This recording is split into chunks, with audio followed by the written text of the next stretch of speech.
नमस्कार दोस्तों आज हम डिस्कस करेंगे formation of states in India. Indian constitution के अंदर हमारा अगला लेक्चर पॉलिटिकल साइंस की जो हमारी सीरीज चल रही है उसमें आज का जो हमारा टॉपिक है वो है formation of states in India, यानी आजादी के बाद कौन सी स्टेट कब बनाई गई थी, क्या क्या चेंजेस हुए। तो आइए शुरू करते हैं आज का लेक्चर। सबसे पहले हम लोग डिस्कस करेंगे हिस्टोरिकल बैकग्राउंड। हिस्टोरिकल बैकग्राउंड का मतलब ये है कि पहले क्या हुआ। हमें अगर ये समझना है कि हमारे देश में स्टेट्स किस प्रकार से बनाई गई, क्यों बनाई गई, कब कब बनाई गई, तो उससे पहले हमें यह समझना जरूरी है कि आजादी से पहले और आजादी के बाद का जो हिसाब किताब है वो क्या था। तो 1947 में जब हम लोग आजाद हुए थे तब बेसिकली हमारा देश दो पार्ट्स में डिवाइडेड था। एक पार्ट को कहा जाता था ब्रिटिश इंडियन प्रोविंसेस और दूसरे पार्ट को कहा जाता था प्रिंसली स्टेट्स। ये जो मैप आपको नजर आ रहा है, इस मैप को ध्यान से देखिए। इसमें जो येलो पोर्शन है वो है British Indian provinces. British Indian provinces का मतलब वो वाला इलाका जो अंग्रेजों के डायरेक्टली कंट्रोल में था, जो अंग्रेज खुद डायरेक्टली एडमिनिस्टर किया करते थे। और जो पिंक कलर का इलाका है वो वाला इलाका था जिसके अंदर राजा महाराजा राज किया करते थे। लेकिन ये राजा महाराजा अंग्रेजों के ही अधीन हुआ करते थे। अंग्रेज इनको जैसा कहते थे राजा महाराजा बिल्कुल वैसे ही काम किया करते थे। राजा महाराजा अंग्रेजों के साथ बनाकर रखते थे। राजा महाराजा जो थे वो लोगों के लिए डायरेक्टली रिस्पॉन्सिबल थे, लेकिन वो फिर भी वही काम करते थे जैसा कि अंग्रेज उनको करने के लिए कहते थे। तो एक सोच ये डेवलप हुई जब 1947 में अंग्रेजों ने प्लान किया कि वो जाएंगे, तो उन्होंने कहा कि इंडिया और पाकिस्तान दो देश बनेंगे। तो मान लीजिए हिंदुस्तान एक देश है, उसमें जो ब्रिटिश इंडिया प्रोविंसेस है वो सब तो डायरेक्टली एरियाज जो है वो इंडिया के पास आ जाएंगे, इंडिया की यूनियन गवर्नमेंट के पास आ जाएंगे। लेकिन जो इलाके इन राजा महाराजाओं के अंडर हैं, अंग्रेजों ने कहा कि ये लोग, ये राजा महाराजा खुद डिसाइड करेंगे कि उनको इंडिया के साथ जाना है, उनको पाकिस्तान के साथ जाना है, या फिर उनको इंडिपेंडेंट रहना है। अब यहां एक बहुत बड़ी समस्या है। अगर आप किसी प्रांत के राजा हैं तो आप, चाहे आपकी प्रांत कितनी भी छोटी क्यों ना हो, आपकी रियासत कितनी भी छोटी क्यों ना हो, आपकी कोशिश ये रहेगी कि आप इंडिपेंडेंट कंट्री बनाओ। यूरोप के अंदर कंट्रीज बहुत छोटे छोटे हैं, तो ऐसे ही राजा महाराजा जो हिंदुस्तान के हैं वो भी ये सोच सकते हैं कि क्यों ना हो, अगर हमारा छोटा सा भी राज्य हो तो हमें राजा होना चाहिए। तो यहां पर हिंदुस्तान के एरिया के अंदर लगभग 550 रियासतें थी। तो ऐसे में ऐसा बहुत लग रहा था कि कहीं ना कहीं ये रियासतें अलग हो जाएंगी और हमारा देश बहुत सारे पार्ट्स में डिवाइड हो जाएगा। लेकिन ऐसे समय में सबसे ज्यादा हमारे को धन्यवादी होना चाहिए सरदार वल्लभ भाई पटेल का, जिन्होंने क्या किया, जिन्होंने 1950 आते आते, मतलब 1950 आते आते, जिन्होंने भारत के एरिया में जितनी भी रियासतें थी, चाहे वो कश्मीर, जूनागढ़, हैदराबाद जैसी रियासतें भी जो थी, जहां के राजा महाराजा थोड़ा सा नाव नुक्कड़ कर रहे थे कि हम लोग नई भारत के साथ जाएंगे या कुछ वैसा, उन सबको मिलाकर उन्होंने भारत में विलय कर दिया था। तो 1950 आते आते हिंदुस्तान का जो नक्शा है वो काफी हद तक एक एडमिनिस्ट्रेशन के नीचे रहेगा, ये डिसाइड हो चुका था। अब ये जो कहानी है कि सरदार वल्लभ भाई पटेल ने ये कैसे किया, ये हम लोग अलग से किसी लेक्चर में डिस्कस करेंगे। आज का जो हमारा मोटिव है वो सिर्फ इतना है कि हम ये देखें कि कौन सी स्टेट आखिर कब बनाई गई। तो सरदार वल्लभ भाई पटेल ने 1950 आते आते, यानी कि हमारा संविधान लागू होने से पहले पहले, सरदार पटेल ने हिंदुस्तान के एरिया के अंदर जितनी भी रियासतें थी उनको भारत में मिला दिया। जब ये काम हो गया तो हमारा जो संविधान है, जो कॉन्स्टिट्यूशन है, जो 1950 में लागू हुआ, उसने क्या किया, उसने हमारे देश का जो एरिया है उसको चार पार्ट में डिवाइड किया। पार्ट ए स्टेट्स, उसने कहा कि जो पहले ब्रिटिश प्रोविंसेस हुआ करते थे, ब्रिटिश इंडियन प्रोविंसेस हुआ करते थे, उनको हम लोग पार्ट ए में डालेंगे। ऐसी लगभग 9 स्टेट्स थी जिनको पार्ट ए में डाला गया। फिर उन्होंने कहा कि पार्ट बी के अंदर वो स्टेट्स रहेंगी जो पुराने टाइम में प्रिंसली स्टेट्स हुआ करती थी। प्रिंसली स्टेट्स ऐसी कितनी रियासतें थी, ऐसा उन्होंने टोटल एरिया को 8 पार्ट में डाला कि ये 8 एरिया जो है जो पुराने प्रिंसली स्टेट्स है ये पार्ट बी में होंगे। पार्ट सी में उन्होंने किसको डाला, कुछ एरिया जैसे आज के टाइम में हम लोग कहते हैं यूनियन टेरिटरीज है हमारे यहाँ जो सेंट्रली एडमिनिस्टर्ड होती हैं, यूनियन गवर्नमेंट के द्वारा जिनको एडमिनिस्ट्रेशन किया जाता है, ऐसे कुछ एरियाज को जो लगभग उस टाइम पर लगभग 10 के आसपास थे, जिनको उन्होंने कहा कि सेंट्रल गवर्नमेंट यहां पर अपने कमिश्नर भेजेगी, यहां पर अपने कमिश्नर भेजेगी। जैसे चंडीगढ़ है, चंडीगढ़ जैसी में आज के टाइम में जो कमिश्नर है जो सेंट्रल गवर्नमेंट अपॉइंट करती है, तो ये कमिश्नर्स इन एरियाज को एडमिनिस्टर करेंगे। और चौथा उन्होंने कहा कि चौथा होगा पार्ट डी। इसमें केवल उन्होंने एक ही स्टेट को रखा, एक ही एरिया को रखा, नॉट स्टेट, जिसका नाम था अंडमान एंड निकोबार आइलैंड्स। कुछ कारणों की वजह से उन्होंने ये कहा कि ये एरिया भी सेंट्रल गवर्नमेंट के अंडर होना चाहिए और सेंटर को चाहिए कि यहां पर गवर्नर या जिसको हम कहते हैं लेफ्टिनेंट गवर्नर जो है यहां पर अपॉइंट होना चाहिए, जो अंडमान एंड निकोबार आइलैंड्स को एडमिनिस्टर करेगा सेंट्रल गवर्नमेंट की तरफ से। तो इसका मतलब है जो हमारा कॉन्स्टिट्यूशन बना 1950 में जो लागू हुआ, उसमें भारत की जितनी भी एरियाज थे उनको 4 पार्ट में डिवाइड किया, part A, part B, part C और पार्ट डी। और लगभग भारत ऐसा दिखता था जब ये चारों पार्ट बनकर तैयार हुए। पार्ट ए जो आपको नजर आएगा ये लाल कलर का एरिया है, पार्ट बी जो है ये येलो कलर का एरिया है, पार्ट सी जो है ये वाला एरिया, ये 2 एरियाज आपको नजर आएंगे। ऐसे कई और इलाके थे, छोटे छोटे इलाके थे जो पार्ट सी में आपको नजर आएंगे। और पार्ट डी का जो इलाका है वो ये वाला है, अंडमान एंड निकोबार आइलैंड्स को पार्ट डी में रखा गया। लेकिन जब ये चीज बनकर तैयार हुई तो बहुत सारे लोग इस चीज से खुश नहीं थे। हिंदुस्तान के अंदर जैसे ही आजादी मिली कुछ ग्रुप्स जो है वो इकट्ठे हुए और उनका ये मानना था कि जो स्टेट्स की बाउंड्रीज है वो भाषा के आधार पर होनी चाहिए। कांग्रेस खुद जब आजादी की लड़ाई लड़ रही थी तो वो ये मानती थी कि जब आजादी मिलेगी, देश आजाद होगा, तो जो भारत के अंदर जो स्टेट्स बनेंगे, जो राज्य बनेंगे, वो भाषा के आधार पर बनेंगे, एक भाषा और एक राज्य। लगभग ऐसी विचारधारा कांग्रेस की भी थी और ऐसी ही विचारधारा बहुत सारे लोगों की थी। इस विचारधारा को जब एक्चुअली में इंप्लीमेंट करने की बात आई तो नेहरू, पटेल और बाकी कांग्रेसमैन के दिमाग में एक बात आई कि हमने बड़ी मुश्किल से इस देश को बचाया है, पार्टीशन तो हो चुका, पार्टीशन धर्म के आधार पर हुआ था, तो कहीं ऐसा ना हो कि हमारा जो कंट्री है वो फर्दर बहुत सारे पार्ट्स में डिवाइड हो जाए। क्योंकि अगर आप यूरोप का मैप देखेंगे, यूरोप के मैप में स्पेन एक अलग कंट्री है क्योंकि वहां पर स्पेनिश बोली जाती है, पुर्तगाल एक अलग कंट्री है क्योंकि वहां पर पोर्चुगीज बोली जाती है, जर्मन के लिए जर्मनी बना, फ्रेंच लोगों के लिए फ्रांस बना। कहीं ना कहीं कल्चर को रिप्रेजेंट करने की सबसे बड़ी जिम्मेदारी भाषा की होती है। कहीं ऐसा ना हो कि हम भाषा के आधार पर अगर स्टेट्स को बनाएंगे तो ऐसा हो कि आज स्टेट बन गया और कल को वो कंट्री बनने की डिमांड करे। ऐसे में भारत को एकजुट रख पाना बहुत मुश्किल हो जाएगा। तो कहीं ना कहीं जो हमारे जो राजनेता थे, जो पॉलिटिकल लीडर्स थे, वो कहीं ना कहीं आजादी के बाद से इस डिमांड को रिजेक्ट कर रहे थे कि हमें भाषा के आधार पर देश को डिवाइड नहीं करना चाहिए। लेकिन उनकी ज्यादा चली नहीं, क्योंकि सबसे पहला जो पंगा पड़ा, जो सबसे पहला इशू क्रिएट हुआ, वो स्टार्ट हुआ था आंध्र प्रदेश के अंदर। आंध्र प्रदेश के अंदर एक बहुत सीनियर कांग्रेसमैन थे जिनका नाम था पोट्टी श्रीरामुलु।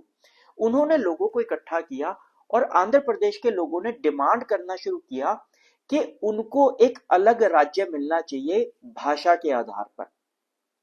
वो ये कह रहे थे कि क्योंकि वो सारे तेलुगु बोलते हैं और वो इस टाइम पर मद्रास प्रोविंस का पार्ट है और मद्रास प्रोविंस के अंदर लोग तमिल भी बोल रहे हैं और तेलुगु भी बोल रहे हैं। जो ऊपर की साइड वाले लोग हैं वो तेलुगु बोल रहे हैं, जो नीचे की साइड वाले लोग हैं वो ज्यादातर तमिल बोल रहे हैं, तो उनका ये कहना था कि हमें अलग कंट्री बना के हमें अलग स्टेट बनाकर दिया जाए जो केवल तेलुगु बोलने वाले लोगों के लिए होना चाहिए और उसका नाम आंध्र प्रदेश होना चाहिए।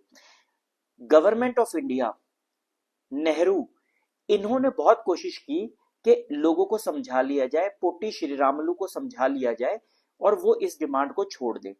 गवर्नमेंट ऑफ इंडिया ने पहले धार कमीशन बनाया, फिर जेवीपी कमेटी बनाई। इन दोनों कमिटीज को ने रिजेक्ट कर दिया कि भारत के अंदर भाषा के आधार पर स्टेट्स नहीं बननी चाहिए।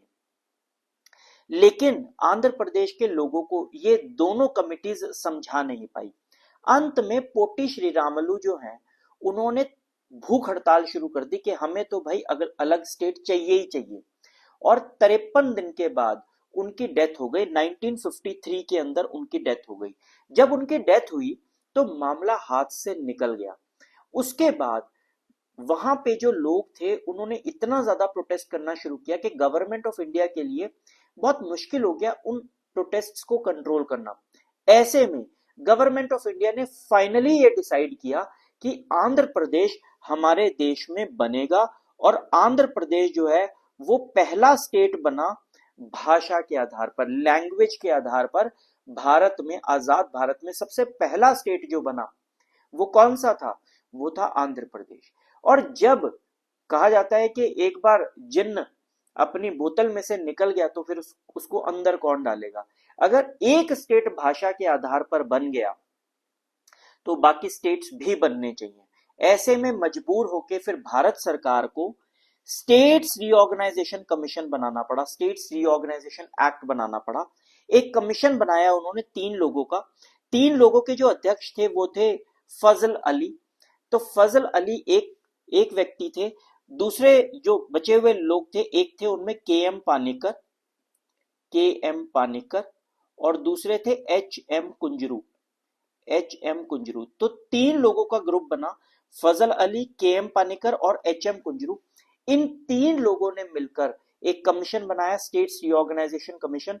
और उस कमीशन ने जो है एबीसीडी के बेसिस पर जो क्लासिफिकेशन था ABCD, उसको बिल्कुल खत्म कर दिया। और उन्होंने अल्टीमेटली जो स्टेट्स बनाई वो उनका जो जो उनकी बाउंड्रीज मेनली डिसाइड हुई वो लैंग्वेज के आधार पर हुई। और ऐसा करने के बाद 1956 के अंदर पूरे भारत का नक्शा बदल गया। स्टेट्स रीऑर्गेनाइजेशन कमीशन ने 14 स्टेट्स और 6 यूनियन टेरिटरीज बनाने का फैसला किया। और उसके बाद भारत का नक्शा कुछ ऐसा नजर आने लगा 1956 के बाद, जब स्टेट रीऑर्गेनाइजेशन कमीशन ने अपना काम पूरा किया। आप इस नक्शे को देख सकते हैं। इस नक्शे में आंध्र प्रदेश जो है वो अलग स्टेट बन चुका है मद्रास से। मद्रास को बाद में तमिलनाडु बुलाया जाएगा। मैसूर बनेगा कर्नाटक। आप यहां पर ध्यान से देखेंगे तो ये बॉम्बे प्रोविंस है। बाद में जाकर बॉम्बे प्रोविंस में से कुछ इलाका जो है गुजरात बनेगा और कुछ इलाका बनेगा महाराष्ट्र। आप यहां देख सकते हैं कि पंजाब अभी डिवाइड होगा, एक तरफ हरियाणा बनेगा और एक तरफ पंजाब। आप इसमें देख सकते हैं कि उत्तर प्रदेश का ऊपर का हिस्सा अभी उत्तराखंड बनना बाकी है। आप ये देख सकते हैं कि पंजाब का ये वाला हिस्सा जो है अभी हिमाचल प्रदेश बनना बाकी है। आप इसमें देख सकते हैं कि मध्य प्रदेश का ये वाला हिस्सा अभी काट कर छत्तीसगढ़ बनाया जाएगा। बिहार का ये वाला हिस्सा काट कर झारखंड बनेगा। और आप इसमें यह भी देख सकते हैं कि असम में अभी अरुणाचल प्रदेश निकलना बाकी है। यहां नागालैंड बनेगा, नागालैंड, मणिपुर, मिजोरम यहां बनेगा, त्रिपुरा और मेघालय यहां बनेगा।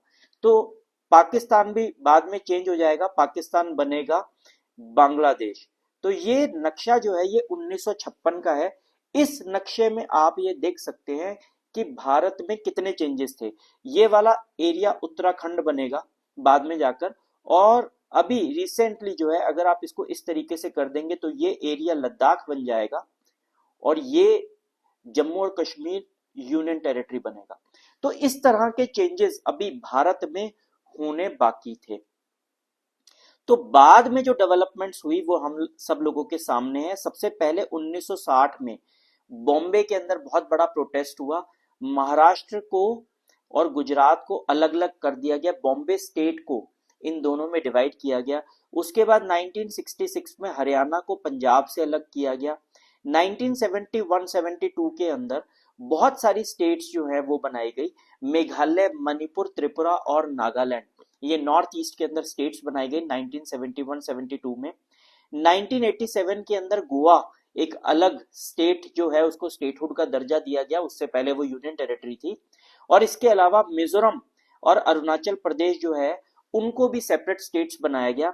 1971-72 के अंदर एक स्टेट इसमें रह गई है, वो है हिमाचल प्रदेश को एक अलग स्टेट का दर्जा दिया गया। उसके बाद साल 2000 के अंदर एनडीए की गवर्नमेंट ने 3 नए स्टेट्स बनाई थी, उत्तराखंड उत्तर प्रदेश से, छत्तीसगढ़ मध्य प्रदेश को काटकर और झारखंड जो है वो बिहार को काटकर बनाया गया था।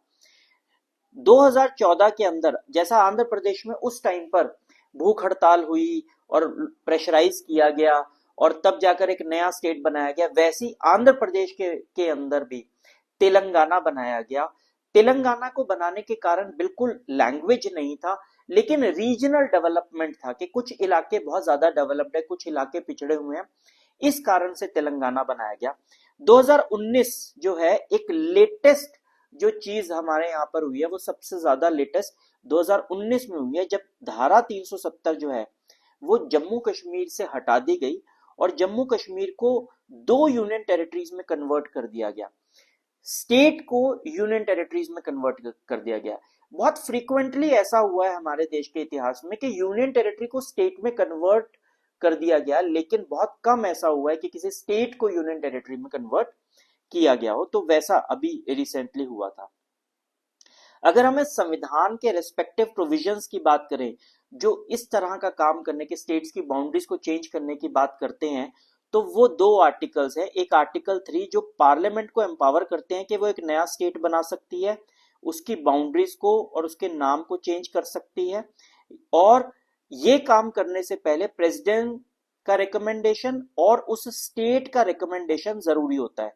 रिकमेंडेशन का ये मतलब नहीं है कि स्टेट लेजिस्लेचर स्टेट के डिवीजन को रोक सके, ऐसा नहीं है।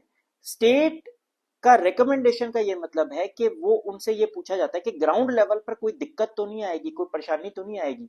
लेकिन अगर स्टेट लेजिस्लेचर आपको कुछ और फैसला भी देती है, वो आपको रोकने की भी कोशिश करती है, तो आप उसको इग्नोर करके भी स्टेट को डिवाइड कर सकते हो। यानी कि सारी की सारी पावर जो है वो पार्लियामेंट के पास है जब किसी बाउंड्री को चेंज करना होता है। आर्टिकल 4 ये कहता है कॉन्स्टिट्यूशन का कि ये जो बाउंड्रीज और नेम्स को चेंज करने का प्रोसीजर है स्टेट्स का, इसको कॉन्स्टिट्यूशनल अमेंडमेंट एक्ट नहीं माना जाएगा। ये संविधान का कोई चेंज नहीं है और ये एक सिंपल प्रोसीजर के द्वारा भी किया जा सकता है। तो ये हमारा आर्टिकल 4 है। अगर हम ये कहें कि स्टेट्स बनती क्यों है, अलग अलग स्टेट्स को बनाने की क्यों डिमांड्स रहती हैं, तो उसके बहुत सारे कारण हैं। सबसे पहला और सबसे बड़ा कारण होता है लैंग्वेज और कल्चर।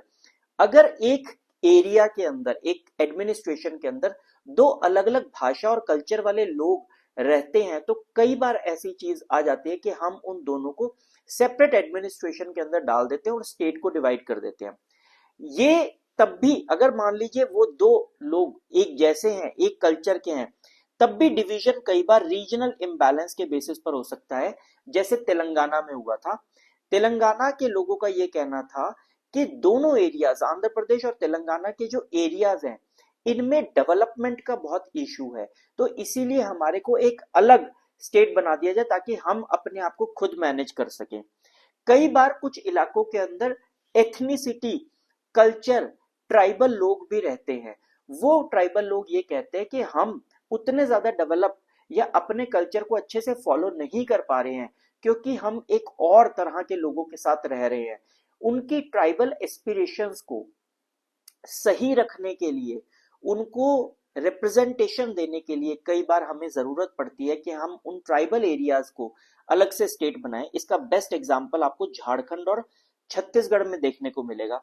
इकोनॉमिक कंडीशंस की वजह से भी कई बार हमें स्टेट्स को अलग से रखना पड़ता है। फॉर एग्जांपल गोवा और सिक्किम जो अपने आसपास के एरिया से थोड़े ज्यादा डेवलप थे, तो उनको अलग से एक स्टेटहुड का दर्जा हम लोगों ने दिया। तो आज का जो हमारा भारत है जिसमें 28 स्टेट्स और 8 यूनियन टेरिटरीज है, वो ऐसा नजर आता है। तो आप देख सकते हैं कि इसमें तेलंगाना अलग हो चुका है आंध्र प्रदेश से। छत्तीसगढ़ एक अलग है, उत्तराखंड जो है 1956 के मैप में अलग है, झारखंड अलग है, गुजरात जो है वो अलग हो चुका है, मैसूर का नाम चेंज हो चुका है, अब वो कर्नाटक बन चुका है, हरियाणा अलग हो चुका है, जम्मू कश्मीर और लद्दाख जो है वो अलग अलग एरियाज के अंदर है, अरुणाचल प्रदेश अलग है, नागालैंड स्टेट बन चुका है, मिजोरम स्टेट बन चुका है, मेघालय स्टेट बन चुका है, और जो ईस्ट पाकिस्तान है वो बांग्लादेश भी बन चुका है। तो ये सारे डिफरेंसेस हमारे को देखने को मिलते हैं आजादी से लेकर अब तक के भारत के मैप में। तो ये हमारा आज का वीडियो था। कमेंट्स में जरूर बताइएगा कि आपको ये वीडियो कैसा लगा। वीडियो को लाइक और शेयर जरूर कीजिए, चैनल को जरूर सब्सक्राइब करिए। अगले वीडियो में हम फिर मिलेंगे एक नए टॉपिक के साथ। जय हिंद।